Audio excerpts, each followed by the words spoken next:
Hello, everyone. Welcome back to the podcast. I have Amanda Crew here today. Hi, Amanda. Welcome. Hello. Thank you for having me. Yeah, absolutely. So when we started talking, so you guys may know her from Silicon Valley. Yay. That's when I first saw you. I was like, oh yeah. Okay. So everyone's like, oh, who's that face? Yeah. So just to connect the dots from, and you've got other, kudos too, but we'll start there. And it was funny before we got started, I said, I don't really know you. We haven't talked before, but I feel like I can talk to you that I'm in like a dark night of the soul period.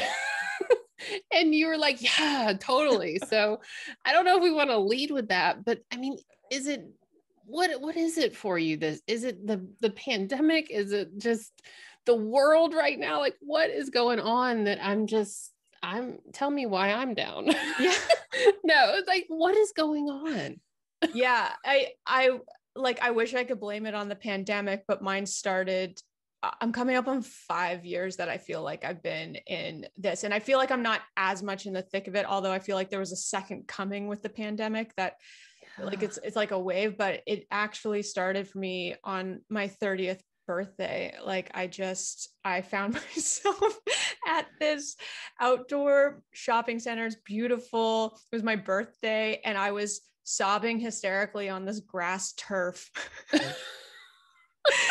And I didn't even know why I was crying. It was just coming out of me. And that wasn't the very beginning of it. It had been building, but that is kind of the moment I always think back to, like, and then she began a lot of therapy, self-exploration, and luckily someone had told me what a dark night of the soul was, because it was at the beginning so confusing for me, because I just felt an overwhelming sense of confusion, sadness, grief, anger, and nothing made sense anymore. But it wasn't like triggered by anything. It just kind of started. Descended. Yeah. I felt like it was something deeper in me that was pulling me, like, wake up, you got to like start looking at some of these things that you've been avoiding. And that there's this like genius mechanism in you that is like beyond what your mind understands. So it knew what it was doing, but I didn't understand for a while. And it took me a while to kind of figure it out. And it's been very confusing at times, but also, it's like a healing journey. I feel like it's chapter 2 of my healing journey. Yeah. And it's interesting you say nothing really triggered it, because I think the people I've talked to that kind of go through this process, to me, it seems like exhaustion or years of holding it. And I'm making air quotes for people listening, but making years of holding it together, of doing everything perfectly, of achieving goal after goal, and then just being done with whatever goal or period or season. Like for me, it was getting through this second book I wrote and getting over the hump and realizing it wasn't a New York Times bestseller and being pissed off about that, and then having to deal with it. And like, well, what am I writing a book for if it's not a New York Times bestseller? And moving on. So nothing triggered it, but it was just like, what's the point? What do I do now? Who am I? Blah, blah. So do you think that was part of it? No, it was.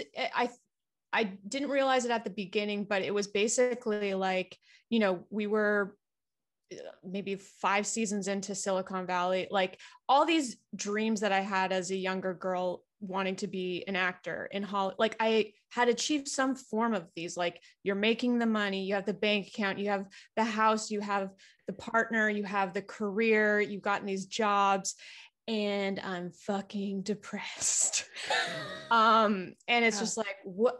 And you kind of see further down the road, like if I keep chasing these same things, like it's empty. If I'm not getting it here, you keep pushing yourself forward. Like, no, once I get this, then I'll be happy, and then I'll feel fulfilled, and then I'll feel worthy and deserving of love and all those things. But you realize that as you start to get your version of those things, but keep making excuses for like why it wasn't quite the thing, and that's why you're not happy, and you're just like, I see down this road and it's not pretty. And then comes kind of the dismantling of everything. Just like, well, this is all I've known. This is all I've known to be true for myself. And if that's not true, then what is my truth? And so then you start like one by one dismantling these beliefs, but you don't have anything new to root into. Right. So there was this period that was like so challenging for me, where it's just like I felt like I was floating, like, and not in a fun, woo, I'm floating. It was just like, someone please give me a fucking anchor so I can ground myself and root myself in something, because nothing makes sense anymore. And I feel aimless, and I feel like now I'm in the part where I'm starting to, you know, I've created those roots and anchors for myself. And it's kind of been challenging and frustrating, because I feel like I've never had a clear sense of those things now, but they're all internal, which is great, because that means they're mine. I own them. But I'm like, okay, when does the external stuff start happening? Because I feel like I've just been in this void. And I was saying to you before we started recording, like, you know, do you have anything to propose? I'm like, no, I'm heavily unemployed. And I have been since, you know, Silicon ended at, you know, the fall of 2019. And then we go into the pandemic, and then it's, you know, definitely not finding a job during that time. And then as things are starting to open up, but it's just been really uncomfortable for me to not have work. And I think that's something else that's become clear to me, was how much that was a coping mechanism for me to avoid myself, was the striving, even just like if I'm not working, but the ambition and the pushing and all of that, which serves you in certain times. But I think that it kind of all shut down for me in this kind of divine way, so that I really had to kind of sit in that uncomfortable place to kind of touch down in myself. Yeah, you really hit on something, sitting in the uncomfortable place. And that is, if I could say there is a truth and there is a thing that attaches to all the other things, it is that. Yeah. Because like I had an instance this past, and we can talk about food. I know that was one of the things we can talk about, but I told my husband, I said, do not let me go into the pantry this weekend. If you see me eating something that, you know, my higher self does not want to eat, take it from me. And he was like, I've done this before. I'm not doing it again. I was like, do it. And so he was in the kettle chips. Like that's his food, like choice. Like if he could eat one thing, it would be kettle chips. And I was like, I'm going to get some of those. And so like I put my hand in it, and he like slapped it away. He's like, stop it, stop it, stop it. And by the fifth time, I was like, I don't want to feel this way. And so I like stood in the kitchen and like threw this temper tantrum. Like, I don't want to feel this way. And and I know that the way I eat is attached to the way I don't want to feel. I've known that for years. That's my MO, binge eating. Like, I don't want to be here. Right. But I have never felt it so divinely as clenching my fists like a 2-year-old and screaming, I don't want to feel this right now. I don't want to feel it. Give me the chips. And there was something about that moment that I thought, this is the root of everything for me. I don't want to be where I'm at in these emotions. I would rather go to any of my assorted addictions that I've splattered across my world. Whether it's perfectionism, like that becomes an addiction for me, whether it's, you know, food, booze, I'm sober, but that was for, you know, a period of time. So as a kid or growing up, I think we pick up addictions early.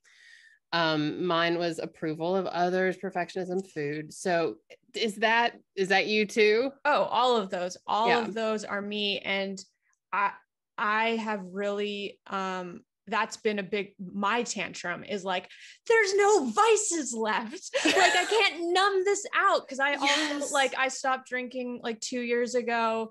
And I can't, you know, resort to my eating disorder, and I can't drug, I can't drink, I can't starve, I can't over exercise. And especially in the pandemic, I can't overachieve because there's nothing for me to achieve on.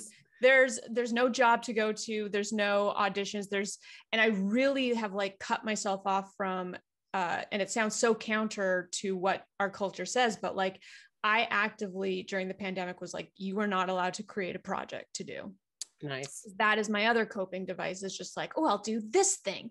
And there's nothing wrong with having creative projects, but I knew where it was coming from for me.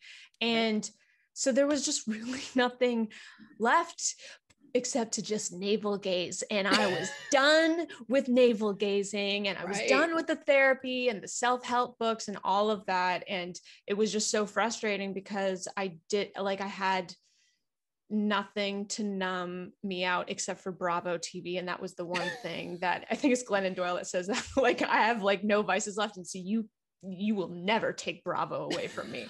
But that's like all I had left was Bravo. So it's been excruciating. Yeah. And that's so funny. You mentioned your list of vices, because I talked to Amy Dresner years ago on the podcast, and she has a book about she was a heavy addict. And we went into this diatribe that I said, I was in my kitchen one day, I had no vices and I've never been a cutter. And I was like, well, I'll just start cutting. And she and I laughed about that. And then people were sending me concerned emails, and my mom was like, that's not funny. And I'm like, but it is to someone who is going down their vice list and there's nothing left. I'll start cutting, because when that's you have insanity.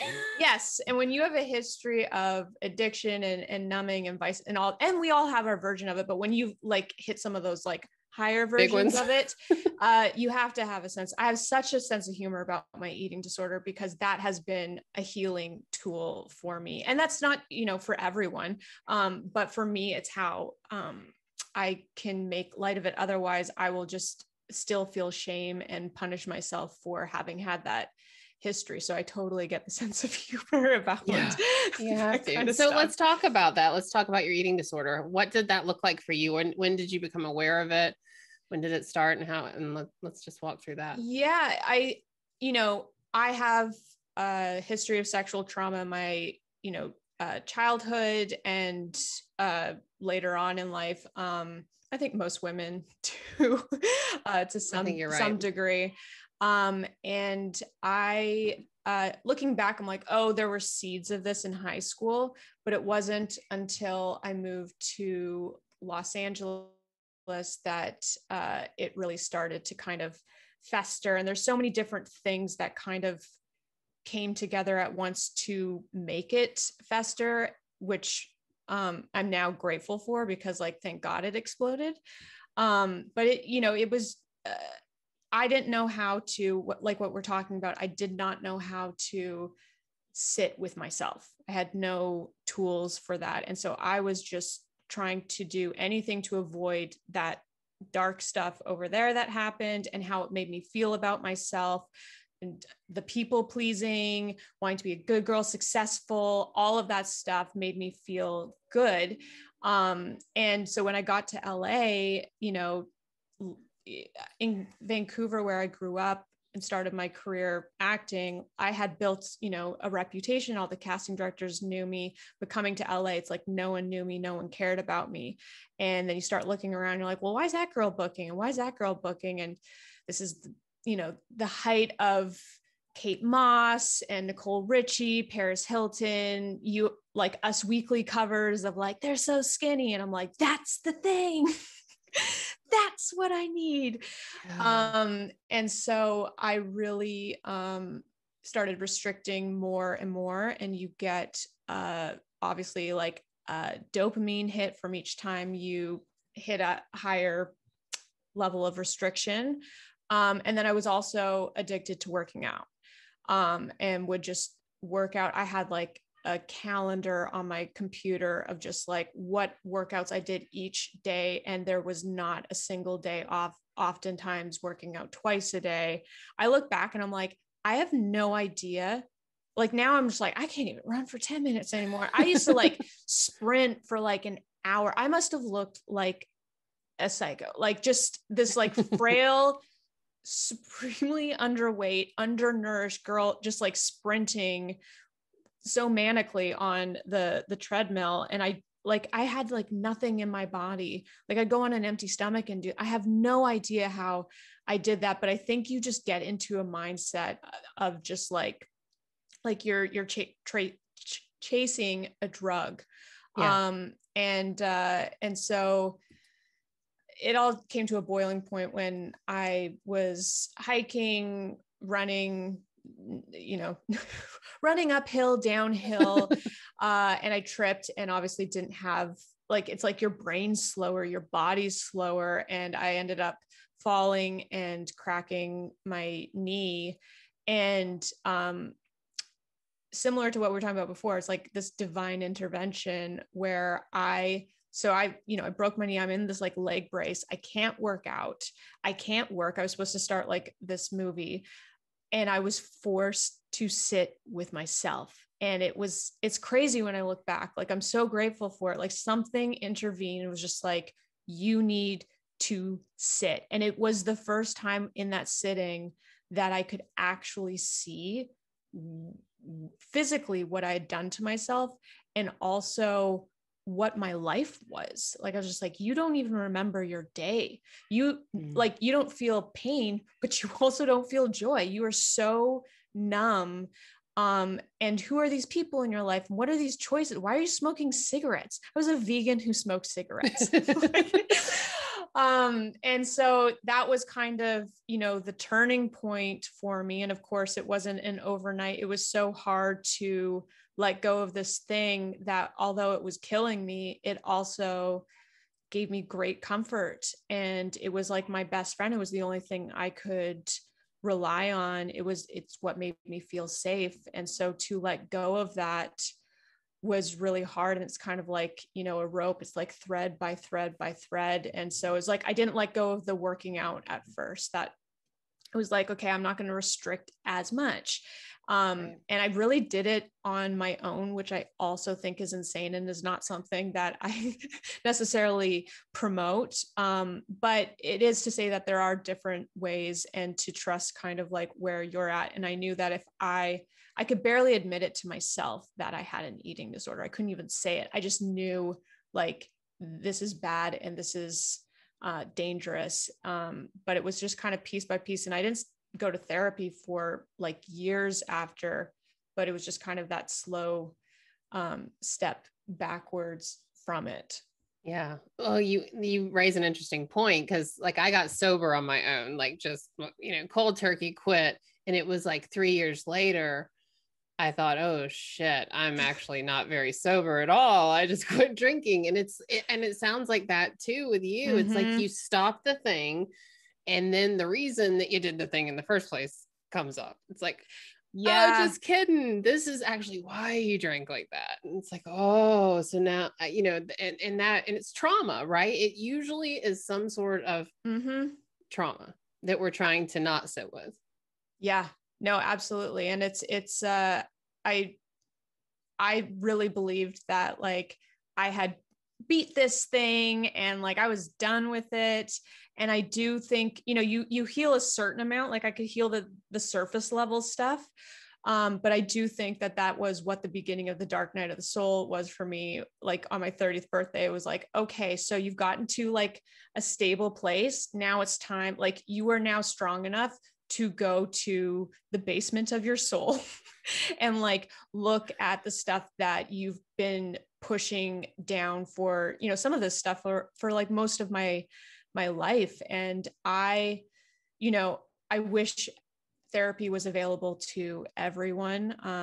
I wish that we could all afford it. And I always acknowledge that it was such a privilege that I had the privilege to afford it, and also the time. Cause I committed to, it was like every 2 weeks, and it was like 2.5-hour sessions. Cause the therapist I worked with really like to kind of have more space and then time for you to kind of metabolize what we had talked about for a couple weeks. And that's like all I did for a couple of years was just therapy. And I was working on Silicon, so I had that stability of like, I know I have that job, but I wasn't really doing other stuff in between, and just a lot of deep work. Deep work, right? So to the eating disorder thing, I want to circle back to that. I tried, and this is, I'll probably put a warning on this episode because any of you listening, if this, we've covered a bunch of triggers already, so sorry if we're warning you late. But I was always a chubby kid, and food was my choice, and I tried to not eat.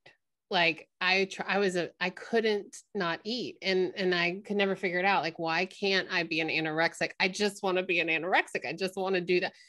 I couldn't do it. Like, and so then the weird, like, psychotic like leap I made from that is you can't even do this right. Like, you can't even be a good anorexic.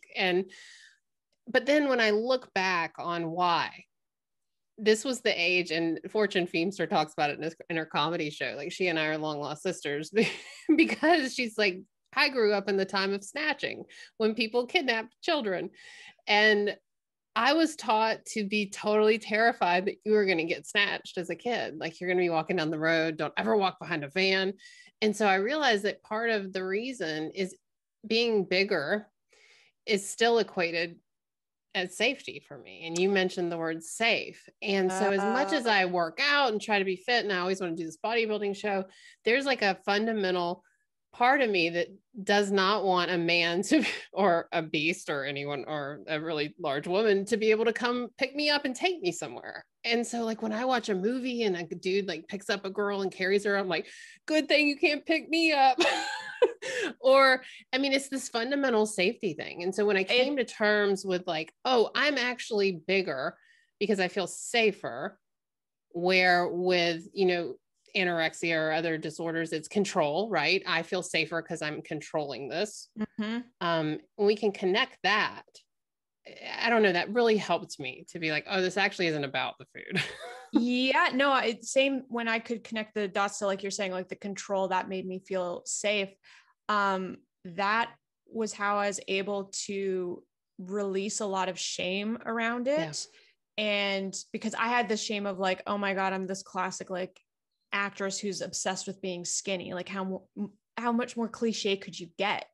But then when I could connect the dots to like why I was doing that, then I could have compassion for it. And that has been, I'm no longer ashamed of this and can talk openly about it and have a sense of humor about it, but also have like a lot of compassion, and like the same to yours, just like, what a little fucking genius we were, like that we like crafted that kind of safety mechanism. And I think especially for women or people who identify as female, like, it's the older I get, the more I see like how this like society works and like suppresses women.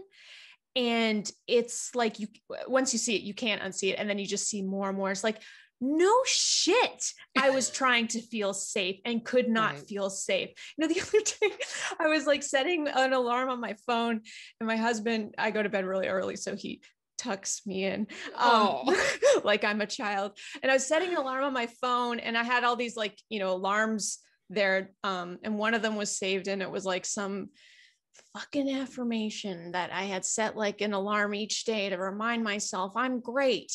And I was like, and I was joking to him, I was like, oh, my affirmation. And I was thinking about how I'm just like, I bet you mister have never had to set an alarm to remind yourself you're great. And that's because the world affirms for men that they're great. They don't have to fight against that, but women daily have to fight against the suppression that we feel. And what's so much more of a mind fuck is that it's not so overt and obvious. It's so micro, and it's like in the air. You can't see it, you can't point to it, but you can feel it. But there's no name and language for it. And I think that as I've gotten older and read more about, feminist literature and stuff like that, it's just like, it's helped me so much more. Like you're saying, connecting the dots on your food and the body size safety thing. It's just like, when we have the language for some of this stuff, it helps. It doesn't make it go away, but it helps you understand it a bit more. And that, like, Chanel Miller wrote a book called Know My Name. she was the victim in the Brock Turner rape case at, I think it was Stanford. And that book, I just read it like, 8 months ago, and it changed everything for me with my sexual trauma, because she is a genius writer.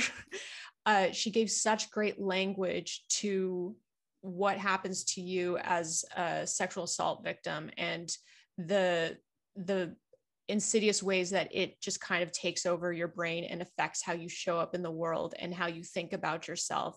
And that like just blew me wide open. Yeah. And you raise a good point about it. This whole culture, the patriarchy, and the way we perceive ourselves about it just being in the air. And I think about when I drive home to Savannah, Georgia, when you hit a certain place on I-16, you start to smell the paper mill, and a paper mill smells like a big fart. And you're like, oh, we're here. But then after 10 minutes, you no longer smell it. It's still there. You're still swimming around in fart. You don't know it until you leave and come back to it. And so I think a lot of this journey is kind of leaving and coming back into situations. And so for like, with me, I've lost like 30 pounds 2 years ago, and then I'm back up right now. And it's like me leaving that body and back into this, and seeing what was going on in my life during this transition back to a slightly larger version of myself. And it's all connected. It's like, this is, and so when I talk to my clients, I'm like, it's never about the food. Like we think it is. It's never about the food. It's about safety. It's about comfort and joy. And the joy is often the thing that's completely been missing. There's just none of it. That has been the thing I've been trying to focus on the most right now, is because I've realized that has never been my focus, is joy. Yeah. It's like success and achieving and accomplishing, very male, I like, it's just like, I feel like that has been kind of pounded into my brain. And it's just like, guys don't talk about what I'm talking, very stereotypical. Yeah. It's fine. We're doing it now. But like, they don't talk about like joy as much. It's just like crushing it. Just like all these kind of like aggressive words, nailing it, smashed it, like all of that. And then now, like, that's who I was like in my career, just like wanting to book it and get it and all that stuff. But there was never any focus on like joy and receiving. Whoa, that's a tough one for me. Yeah. And that is part of joy, and because I am such a giver, and it does give me joy to give to my friends, and not just even in gifts, but just of my heart and my soul. But I really realized that I was putting up a wall in receiving, and that is something that, I was denying myself, because obviously I didn't feel worthy of it, or it didn't feel safe. Because maybe in the past, there's been times where I have opened myself up, and, that's like sexual trauma. Like, it's just like, I trusted you, I loved you. And then you did this thing to me. Right. But really that, the joy and receiving, which I think are the same, of the same branch. It's like, those have been the things that I've been really focusing on, which sounds so like great. And like, oh, I wish that was my goal. It's like, it's hard. I know. This is like the timeout of every episode. Like, well, we acknowledge our privilege, and we acknowledge like, yes, but we're finding joy still fucking hard. Like, yes. And also, yes, everything can exist in this box of privilege and hard, and, the comparison, like we're comparing traumas, or comparing, but yes, finding joy is hard. And I think a lot of times we look to find joy in places that are so big, when I had to like bring it down to, what do I actually like to do? I like to draw on paper. I like to put in my music and draw on paper and doodle. And I was like, holy shit, I get so much joy from drawing. I'm so glad you brought that back, because that's what I was thinking when, when you were talking earlier. It's like, I also am not talking about joy in these like grandiose things. Like during quarantine, I've never walked around my neighborhood. Like, it's just like, it's LA, you don't walk anywhere.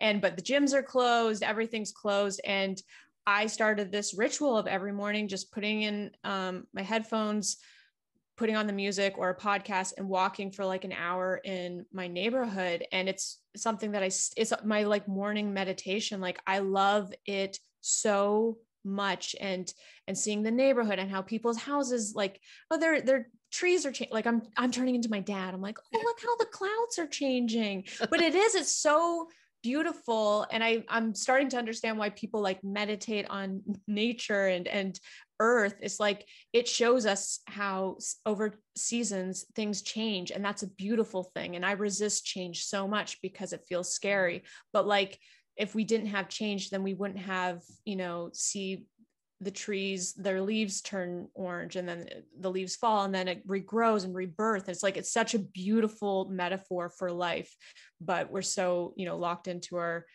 phones that we forget that, it's out there. Right. And I think too, it's dissociating from the present, like going back to, I don't want to feel, and, even when things are good, there's a sense that even if you're present and you're really feeling it, there's the truth that we will die one day. This will be gone. People we love will be gone. Like, there's, and so at every level, there's fear, or there can be fear and presence, fear and feeling the emotion of each moment. And so even seeing nature, you're like, oh, this is so beautiful. Well, it's going to fucking die in the fall. Like, I don't even want to look at the flowers. I want it to leave. I want it to leave. So how have you seen that sort of transition in your life? Like, in this journey of trying to get out of the dark night of the soul, like the fear of losing things, the fear of loss, of moving on. I don't know if this is the answer to that, but it came up when you were talking, so I'll share it anyways. I like, this only happened recently, but it just is a moment that I'm like, whoa, you need to like hold on to this. My dogs are losing their mind in the other room, so I apologize if you hear screaming, because my dog sounds like it's screaming. But it was only a couple months ago. I started seeing an acupuncturist, again, privilege. And because I was just feeling like energy was stuck in my body, and he's just been so helpful in like this part of the journey with like the body work stuff. And he had done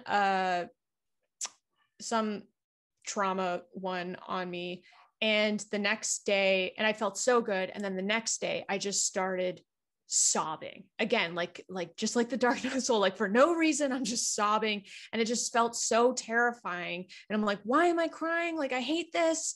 I don't want to feel this. And I texted him, and I was just like, is this like what's supposed to be happening? Because this is not what I wanted. Like, why do I feel like this? And he said, I feel like you have a lot of grief, and it's just coming up, and it just wants to be held. It just wants to be felt. And that's it.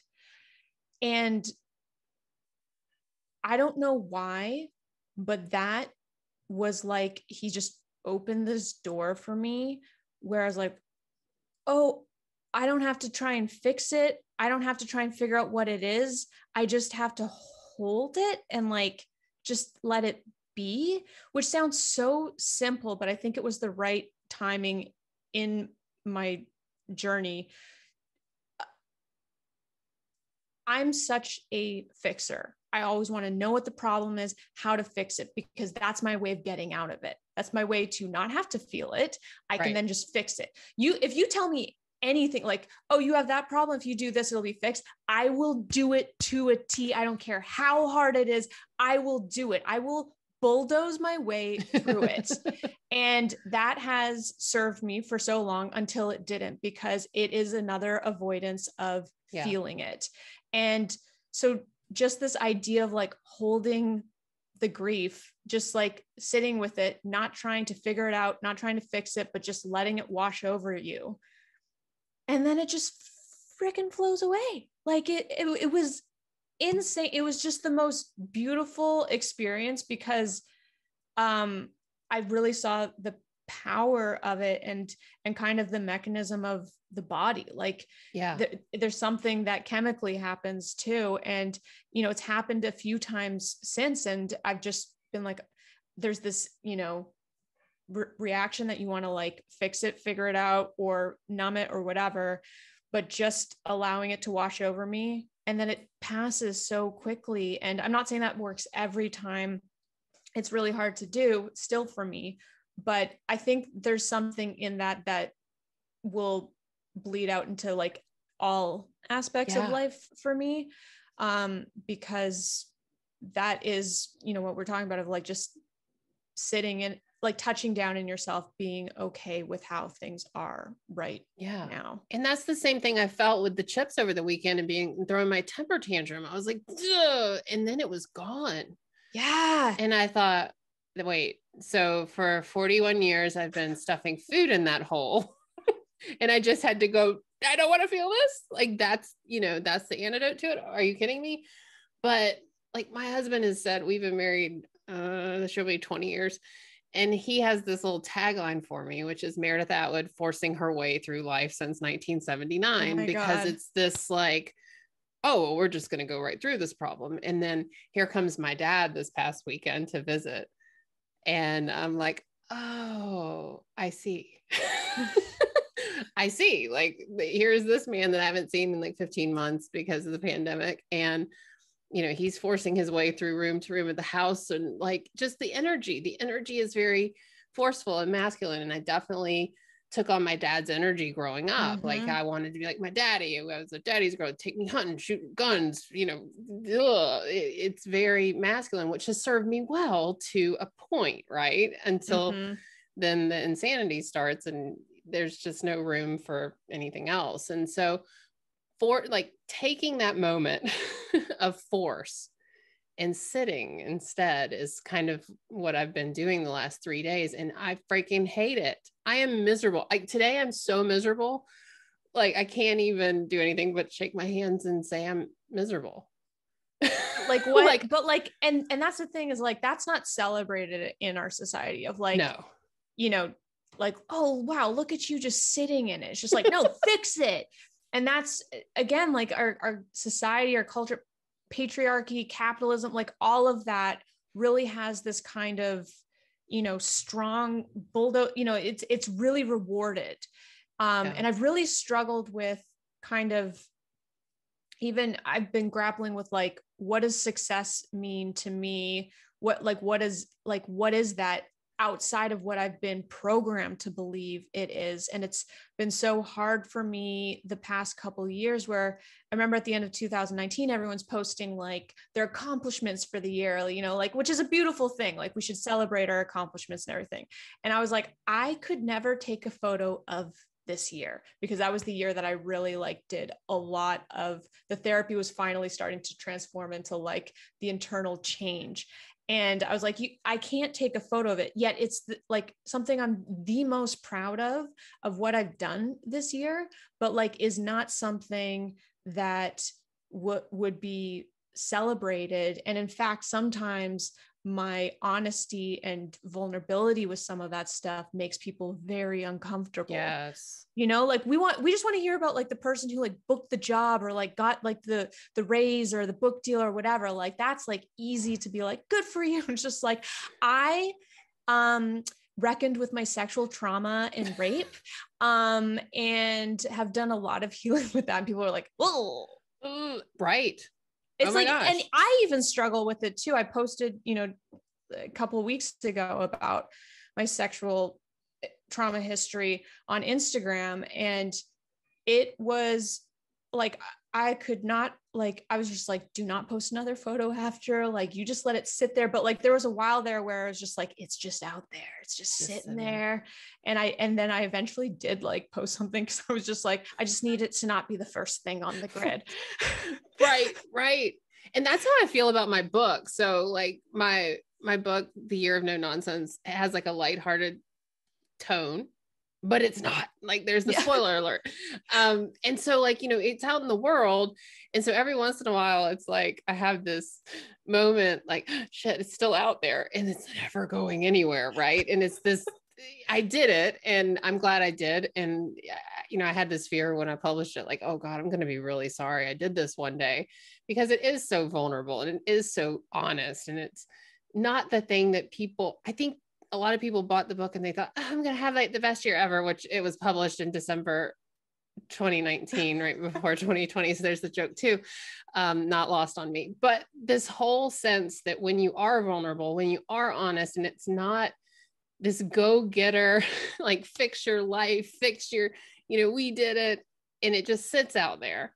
Mm-hmm. That you're like, well, now I've really shat the bed because I'm just laying in it and everyone can see me. And that's where I'm at. I think like coming off that book and coming off that vulnerability where the post is still out there, like you said, and it's just sitting, but that's true. Like of all the things I've done and of all the things you've gone through and done and accomplished, what's more true? Yeah, that's my deepest truth. And I love truth. That's like who I am. I've always been someone who's sought out truth in me, truth in others. I recognize truth in another person. And that's like what I crave. That's being a human being, but we've just been so, conditioned out of it. And that's, the uncomfortableness in it. I'm sure you're familiar with Brene Brown. Yes. Yeah. But like her TED talk on vulnerability, like from 2012, like that is all like, and she's talking about how like after it goes viral and like, just kind of like, well, I'm just going to hole up in my basement with my popcorn. And just like, and on one side you're looking at, you're like, oh my God, though, like it's been so well received. You're so quote unquote successful. And like millions of people have seen this. And yet she still experienced that kind of vulnerability hangover. Yeah. That is so real. But I also think that, I'm sure there's a version of it that's the same for you, but for me, posting about my sexual trauma, it felt like there was something in me that did that was like beyond my mind. That was just like, you have to do this to release the shame from this. Cause that's what I did with my eating disorder too, was it was kind of like this piece that was missing where I needed to kind of release it. And that was, that's the artist in me. And that's just like how I creatively have released it. But it did feel like that. And it's still, has ripple effect feelings, posting it where I'm just like, should I have posted that? And, like, oh my God, no one's going to hire me anymore. You're like archive. Archive. They won't remember. Right. Right. But it is, it's there's power in sharing our stories because there's so many women who've shared their stories that have had deep, profound healing effect on me. Like I was saying before, of like bringing language to the experience of, especially of being a woman. I think that if I can have a small part in that by sharing some of my stuff, and it helping one person, I know that's so cliche, but it's so true. Like that makes it worth it for me. It does. And I think about that too, and it's hard not to get your ego involved and like, how does this make me look? Like, what if I just look like an idiot? And I think the reality for me was when I was 12 weeks sober. This was like 2016. Mm-hmm. And I posted back when people had blogs. I guess people still blog. I don't know. I barely do. But I posted on my blog about it. And then I went out for a run and I thought, well, that was stupid. And, it was like an out and back run, and 2 miles out, I was like, that was dumb. I better get back. Like ran my, a negative split 2 mile getting back.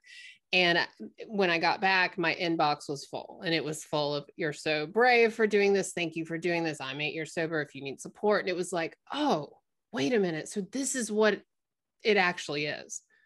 Mm-hmm. Like this whole social media, this is the point. The point is to share this, to let other people know that you're out there with your messed upness so they can be like, oh yeah, me too. And this is how the world gets better. Like it just was this moment like, oh, I get it now. And so I don't post as much about as deep of stuff anymore. I just kind of like have taken that quietly, I don't know, you just go through phases. Yeah, but I'm barely on it. I know, but like, even like you probably saw on my Instagram, I had a tummy tuck, right? I did that for me. I wanted to do it for me. I did it because, and I told everyone about it. Well, it was so surprising to me. I knew I would get negative stuff. I did. But it was surprising to me the people that messaged me and said, oh, I've had this done too, and I could never tell anyone. And I'm like, okay, cool. Like, you don't have to tell anyone everything, but the shame associated with just wanting to get your mom belly moved back to where it was prior, you know, the shame around that, the shame damned around if you every do, choice. damned if you don't. It's like, people don't want you to look this way, but we don't want to look at that belly. But if you get it fixed, you're an idiot. Like, whoa. But isn't that so much like, you know, on a broader scale, like the female experience, not to keep talking about it, but like, it's just kind of like these boxes that were put in, and then like, and women wanting to put other women in boxes. And I'm guilty of that too. I've done it so much, judging other people, then comparing myself to people, like, she's amazing, it's just like, what, like, that again is like being indoctrinated with the patriarchy. Like, it's just like, it's in all of us. And that's the stuff that I'm still like working on. It's like, I don't like having that reaction, because like, I don't want people to put me in a box. So why am I putting her in a box? And so I commend you for putting it out there, because of course, like, there's going to be such a mixed reaction to opening yourself up to that. But I think it also signals to so many women of just like, I'm doing what's best for me. And whether someone's considering doing that or not, just the idea of a woman doing what's best for her is such a liberating thing to witness. And when women liberate themselves, then other women can liberate themselves. Yeah. And one of the things I talked about, like with the tummy tuck, is the tipping point for me was I was at CrossFit and I was doing burpees, and every time my belly hit the floor, because it was so loose, it would go like blah, blah, blah, blah. Like, I would hear this like jiggle sound, and I was like, this is taking up too much headspace. I've got to do something about this. And I was at CrossFit this week, and we had double unders. I was jumping rope, and I was like, oh my gosh, I don't hear anything. Nothing is, you know, and it was just this moment like, oh, that was a big weight lifted, literally and figuratively. And there's so much that we carry that we don't tend to, because we're scared of how it will be received from other people. And this was a decision, you know, wherever you fall in the plastics or like whatever, it was a decision that freed up like 12% of my headspace to now put things like snacks in, you know. But it's interesting how when we share that, people will come with their judgments or with their, you know, agreement. And all it is it's a reflection of what we feel.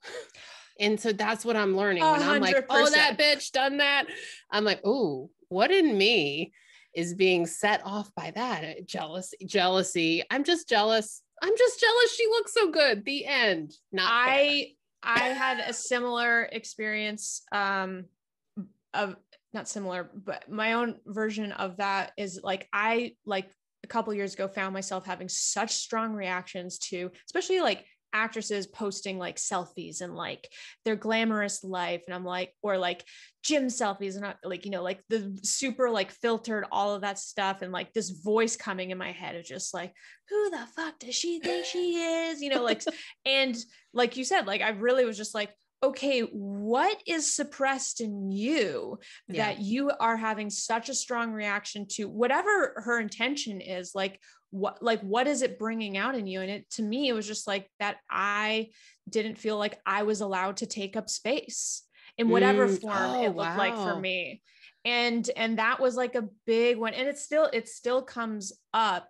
And I think social media is a very complicated platform where it does not leave any room for nuance, but like it is something that I still constantly have to check in on, like, where am I suppressing myself? Where am I telling myself I'm not allowed to the not allowed to is a big voice for me. Like, I'm not allowed to do that, or I like, she's allowed to do that, but I'm not allowed to do that. Or like, must be nice. That's another one where you're just like, right. What's that about? And so you're right. Like, it is a great opportunity to check in with yourself, because it always comes back to you. If you're having a reaction to someone else, it's something in you that you've denied yourself, suppressed, or told yourself you're not allowed to. Yeah. And like, for me, it's always around social media, but it's around a lot of people with followers, because I know they've bought them. And How dare you? I've told this before. Like, here's the secret to tell if someone bought all their followers. And here I'm blowing everyone. You go into their followers and you scroll deep. You may have to go a ways, but there'll be a stretch of like crazy names that are completely like in another language. And there they are. They bought them. Those aren't real people. Those are, and so I see that. And then I think I talked to your husband about this. They get a blue check mark on Instagram. Instagram will not give me a blue check mark to save my life. I got 2 published books. I've got a successful podcast. They won't give me one. But the people that bought their 100,000 followers have, and so that's where I go. I'm like, oh, I can't go buy yes, I can. I can get off this podcast right now and go buy 100,000 followers.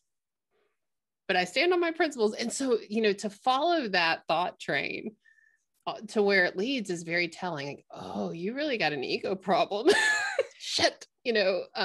Well, and I mean, to even go deeper, it's like, what do I think that a blue check mark brings me? You know what I mean? Like that kind of stuff. Like I have that stuff in my career, yeah, it's just like, then I'm suddenly a valuable, worthy person because I have a blue check mark or these many followers or whatever. Yep. Then I'm suddenly legitimate, where nothing has changed. Nothing about your talent, what you bring, anything has changed. But the only thing that's changed is that you've got that externally you've been approved and validated by the Instagram gods. And that's the universe joke. That is my spiritual lesson, right? Like I'm sitting in it right now. That is the big joke.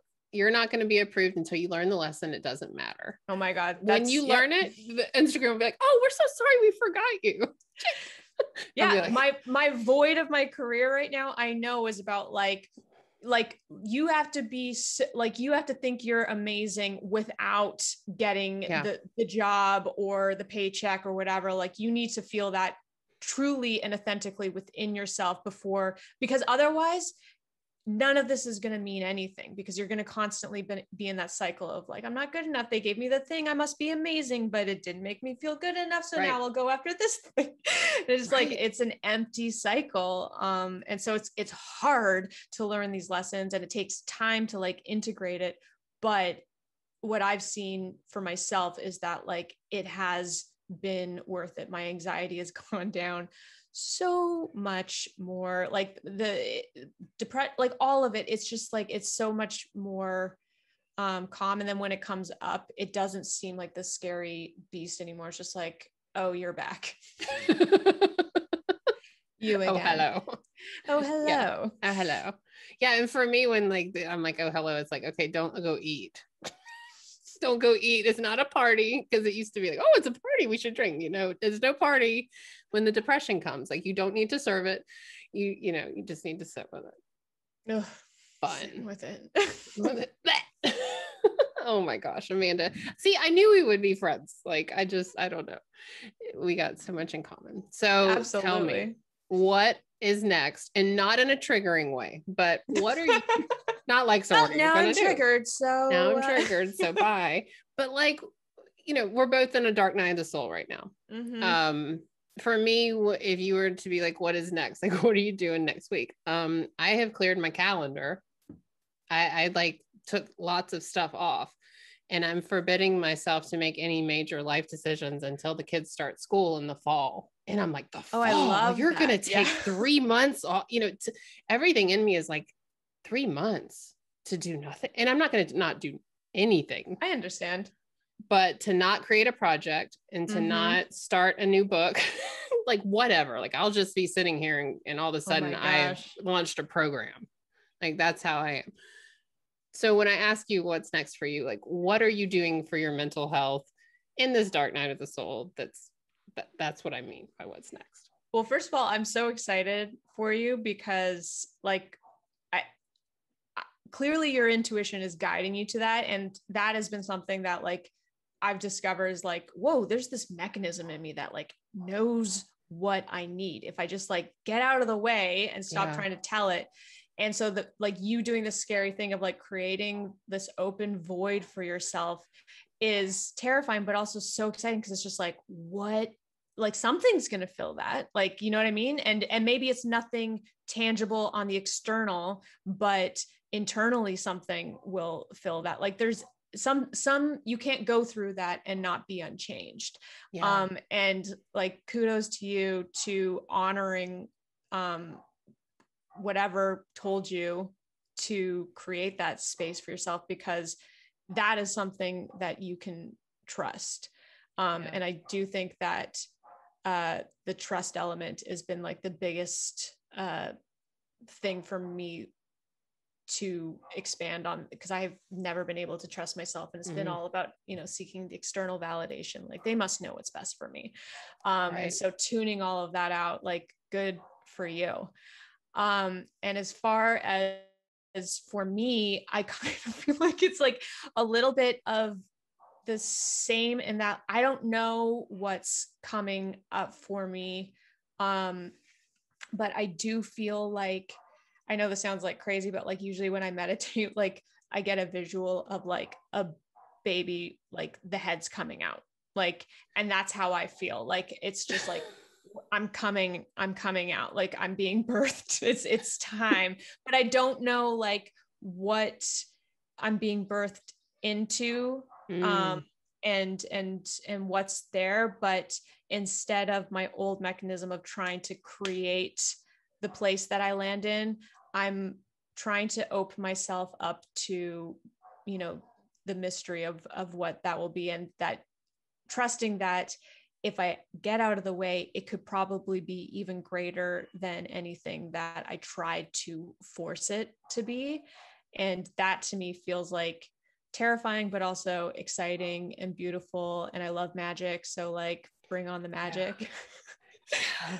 And let me tell you like how insane my desire to do and to achieve is. When you said forcing, and that word like came up, and then me forcing my way through life, I was like, we could do a podcast forcing it with Amanda and Meredith. And I'm like, oh my God, we're literally talking about letting it go. And I'm like, we would have a great project, you know, but that's what I have to like let go. I have like come and flow. That is me. And I always have this memory of me, like, I think I was like 26 and I was really just struggling with my controlling mechanism. And I went on this like feverish Google search of like, and I have this piece of paper titled "How to Let Go," and I bullet pointed like all of these like how to let go, and then like at the end, like get out of like this like, I don't know, 2-hour Google search, just sweating and like feverish and just like looking at this piece of paper of like how to let go. And I just like crossed it all out, and I was like, this is not it. This is not how you let go. Here's my chart. Here's my spreadsheet of letting go. Yeah. Wow. So yeah. That's good.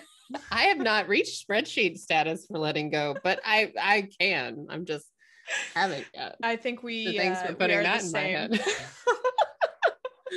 Well, Amanda, thank you so much.